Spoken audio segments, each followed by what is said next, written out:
بسم اللہ الرحمن الرحیم۔ حضرت ابو ہریرہ بیان کرتے ہیں رسول اللہ صلی اللہ علیہ وآلہ وسلم نے فرمایا اس کی ناک خاک آلود ہو، اس کی ناک خاک آلود ہو، اس کی ناک خاک آلود ہو۔ عرض کیا گیا اللہ کے رسول کس کی؟ آپ صلی اللہ علیہ وآلہ وسلم نے فرمایا جو اپنے والدین میں سے کسی ایک کو یا دونوں کو بڑھاپے میں پا لے پھر وہ ان کے ساتھ حسن سلوک کر کے جنت میں داخل نہ ہو۔ حضرت اسماء بنت ابی بکر بیان کرتے ہیں میری والدہ میرے پاس تشریف لائیں جبکہ وہ مشترکہ تھیں۔ یہ اس وقت کی بات ہے جب قریش سے حدیبیہ کا معاہدہ ہوا تھا۔ میں نے عرض کیا اللہ کے رسول بے شک میری والدہ میرے پاس آئی ہیں جبکہ وہ بہتر سلوک کی متمنی ہے تو کیا میں اسے صلہ رحمی کروں؟ آپ صلی اللہ علیہ وآلہ وسلم نے فرمایا ہاں اس سے صلہ رحمی کرو۔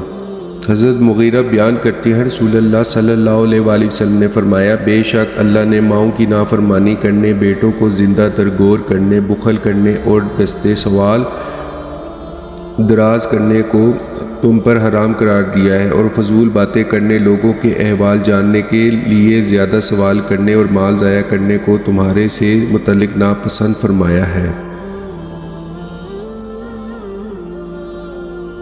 حضرت عبداللہ بن عمر بیان کرتے ہیں رسول اللہ صلی اللہ علیہ وآلہ وسلم نے فرمایا آدمی کا اپنے والدین کو گالی دینا کبیرہ گناہ ہے۔ صحابہ نے عرض کیا اللہ کے رسول کیا آدمی اپنے والدین کو گالی دیتا ہے؟ آپ صلی اللہ علیہ وآلہ وسلم نے فرمایا ہاں وہ کسی آدمی کے والد کو گالی دیتا ہے تو بدلے میں وہ اس کے والد کو گالی دیتا ہے، اور یہ اس کی ماں کو گالی دیتا ہے تو بدلے میں وہ اس کی ماں کو گالی دیتا ہے۔